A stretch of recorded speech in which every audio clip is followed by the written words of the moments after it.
This is April the 13th. And Story of the World, we have chapter 38 and 39, I believe. So we were talking about England's greatest queen, and then the playwright Shakespeare. So, do you have any questions before we start? Nope. Okay. Nope. Okay. Have you had a chance to get any of the tests done yet? Hmm? Have you had a chance to get any of the tests finished yet? I'm sorry, one more time? Any of the tests finished? Oh, I don't know. Hold on.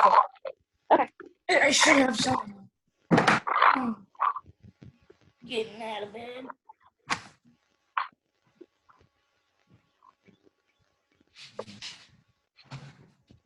Yeah, I do.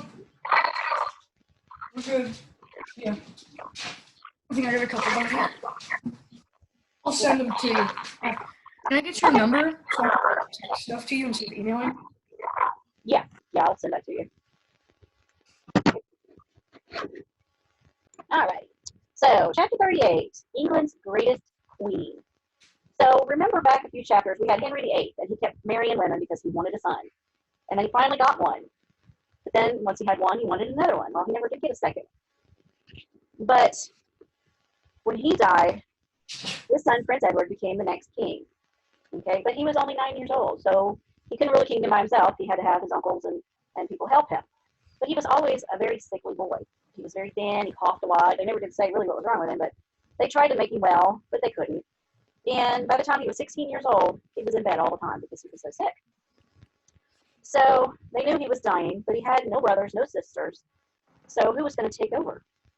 Well, he had sisters. He had two sisters, sorry. But a sister can't be the king of England. So they're like, well, I guess we're going to have a queen. So we had Mary, the oldest sister, and then Elizabeth was the younger. And so they argued over who should be the queen. Mary thought she should be it because she's the oldest. And Elizabeth and Mary never really totally got along because when Mary was born, she's the oldest girl, so she got her own room, she got her own fancy clothes, her own servants, all that good stuff. So she thought she was, hey, I'm it. Well, when Elizabeth came along, they took all that stuff away from Mary and gave it all to Elizabeth. So then Mary was like, hey, what am I, chopped liver, So they never really trusted each other, never really quite got along. But Elizabeth tried to support her sister and acted humble, even though she was scared of her. She didn't know what she'd do to her. So one day, they decided that Mary was going to be the queen. So Mary got upset and she accused Elizabeth of plotting against her when Elizabeth didn't even do anything. So Mary sent her servants or her soldiers or whoever it was to go take her and put her away somewhere. And so Elizabeth was like, hey, I didn't do anything. Don't kill me. And she says, give me a minute. I'm going to write my sister a letter so that she can have this letter, know that I didn't do anything. So she wrote the letter. And of course, her sister didn't even read it. She didn't care. So Elizabeth spent months of time in the Tower of London. And she thought every day when the soldiers would come in that they were going to kill her, cut her head off. Mary couldn't find any evidence that her sister tried to do anything. She told the truth, So she finally said, okay, I'll let you go. So you can have this little tiny dinky house. And that'll be your spot. Well, even though she was alone and on her own, Mary's soldiers still kept watch over her. She couldn't even take a walk without permission from her sister. So, basically she was still a prisoner, right? So 4 years after that arrest, she was sitting under the tree reading the Bible in Greek. And a soldier watched her every move. Pretty soon she heard some galloping. And she's like, oh no, now what? Soldiers are coming to get me again. Well, they didn't. He got off the horse and came to her. He said, your sister Mary is dead. So you have no queen. You are now the new queen. So she was like, whoa, I'm the queen now, and my sister is gone. So they didn't really say why she died or anything. I'm sure we can look it up and find out. But so now that Elizabeth was queen, everybody was thrilled to death because they didn't like Mary. She was known as Bloody Mary because she was so cruel. So Elizabeth, she said, I'm going to do things differently. I want my people to love me and respect me. So she became known as Good Queen Bess because she did very well, very, very well. It was known as the Elizabethan age because her name was Elizabeth. She was on the throne for 45 years. We still have a Queen Elizabeth in England now. She's 93.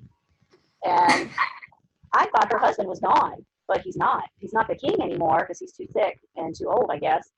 But, she's been exposed to the virus, so she's off in Windsor Castle with her husband. And, Prince Charles, he's got the virus, and so does his wife, so they're off. So right now, there's nobody that's the king or the queen of England right now. And there's usually, a way that they go through and do it, but they can't with these circumstances. So Kate and William is Prince Charles's son. He was supposed to take the throne after his son, or after his father, Prince Charles.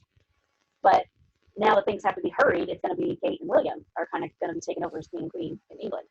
So it's like, it's really weird, you know. But I always wondered how old she was. So she's 93. She's the same age as my grandpa was. That's pretty cool. So this Queen Elizabeth, she was the first Queen Elizabeth. She wanted to make England a Protestant country again. She didn't want it to be Catholic, you know, like they had tried before. And she says, you know, we're going to be Protestants. We're going to be Christians. And that was so unusual, you know. And she also said, well, you know what? Being the queen is enough for me. I'm not going to get married. Because what would happen if she got married? Um, What would her husband become? I don't know. Well, if she's queen and her husband would then be King. who would have more power, the king or the queen? The king.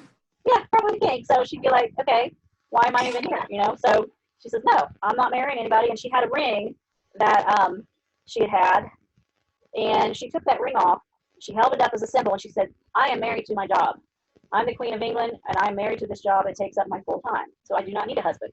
So that's how she, you know, made away with that, because they tried to fix her up, said, oh, you need a husband and all those respects. We're not doing that because then I'll lose my power, you know. So she didn't want to give up any of her power. But they couldn't make her do it, you know. She put her foot down. She said, that's it, you know. And she did put all her time into ruling England. She worked very hard. She made alliances with other countries. She defended her land with her armies. 30 years after she became the queen, she said, you know, I'm going to go out in the battle with you all, and I'm going to fight with you all, and if I die, then I die. And she says, I know I have the body of a weak, feeble old woman, but I have the heart of a king. And I'm still the king or the queen of England right now. She was the best ruler they had. So she was excellent. So I'm curious as to how Mary died. Let's see if I can find out.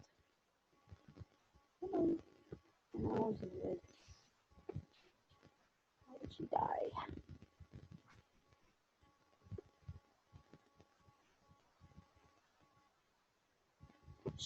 Mary died at the age of 42. There was a flu epidemic going on at the time. Oh. And she might have had ovarian cancer, it says too. But wow, she was only 42 years old. That's pretty young. Yeah, 42. So Elizabeth was her half sister. That's good to know. So Elizabeth lived to a ripe old age. Okay. Chapter 39, England's greatest playwright. You've heard of William Shakespeare, right? Oh yeah. Okay. Well, he was born 6 years after Elizabeth became queen, so he was quite a bit younger than she was. And when he was little, he was in a traveling company being an actor, going from town to town. He loved it. And as he got older, he wrote all kinds of plays. He wrote tragedies, which were sad plays, like Hamlet and Romeo and Juliet, where people died.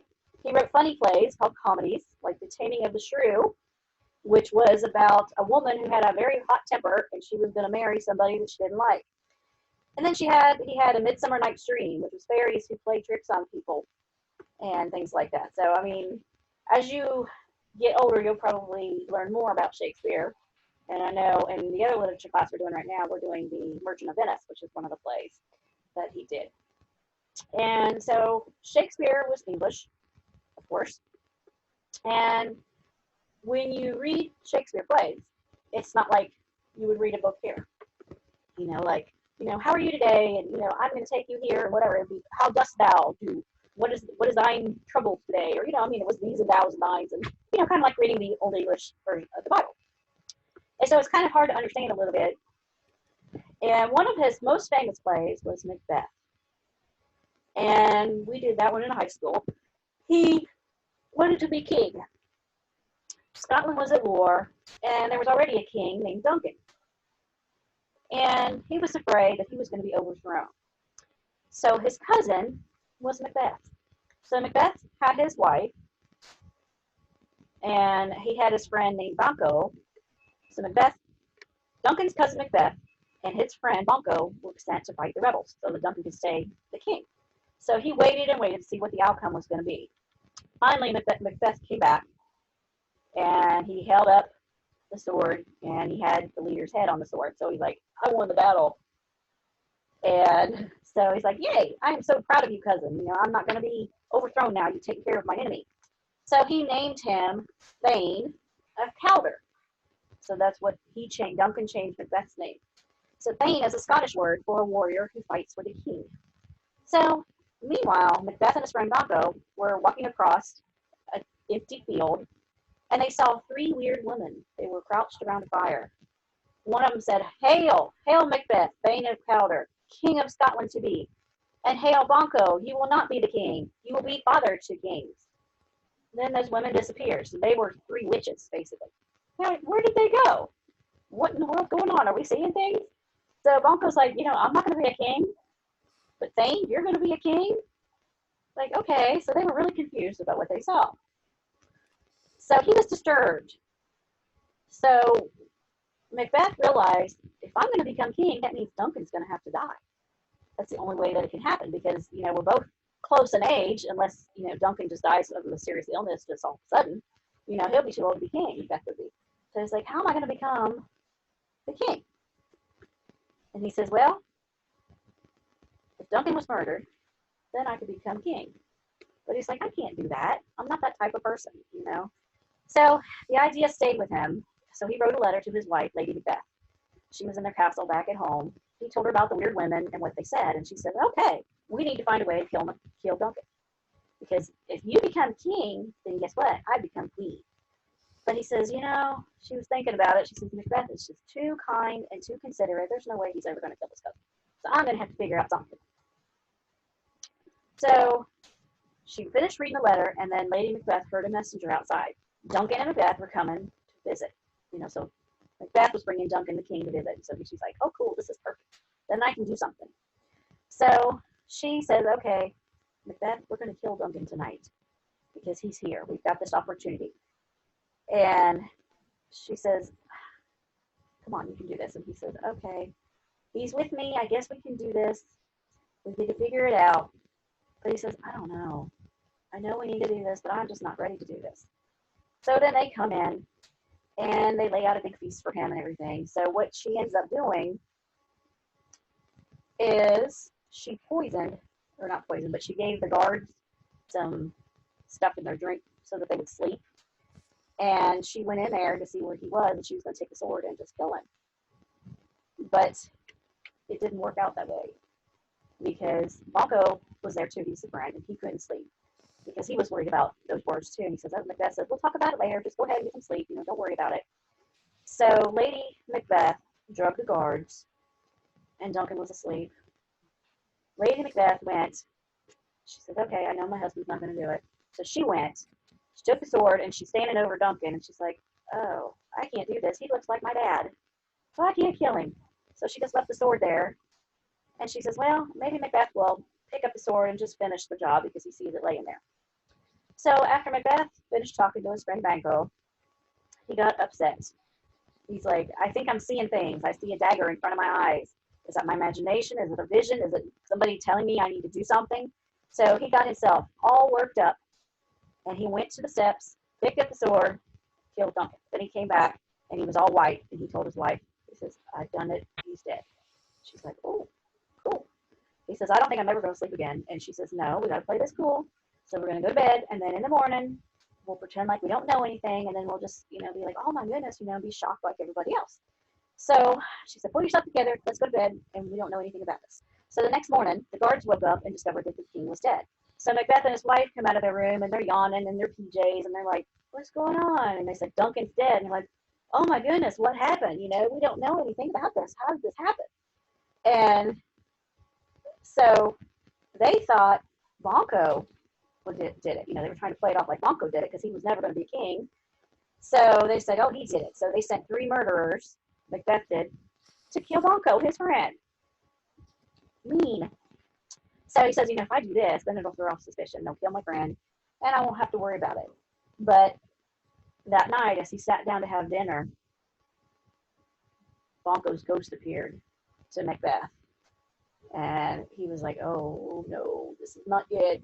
He says, we cannot deal with this. I started having nightmares because he had so much guilt. And so Duncan sleeping peacefully in his grave.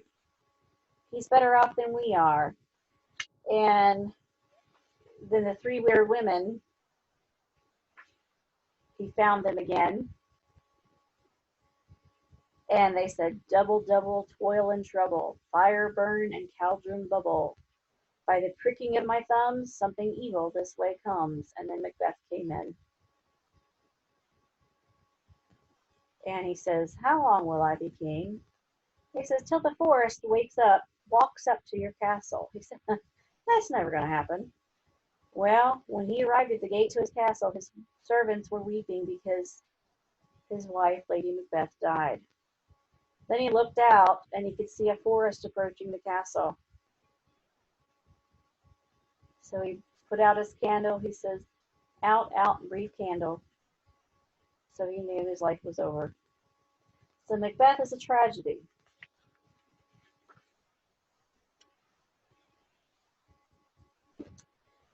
So we've got 2 more weeks. We've got 2 more weeks. And then we'll be finished with school.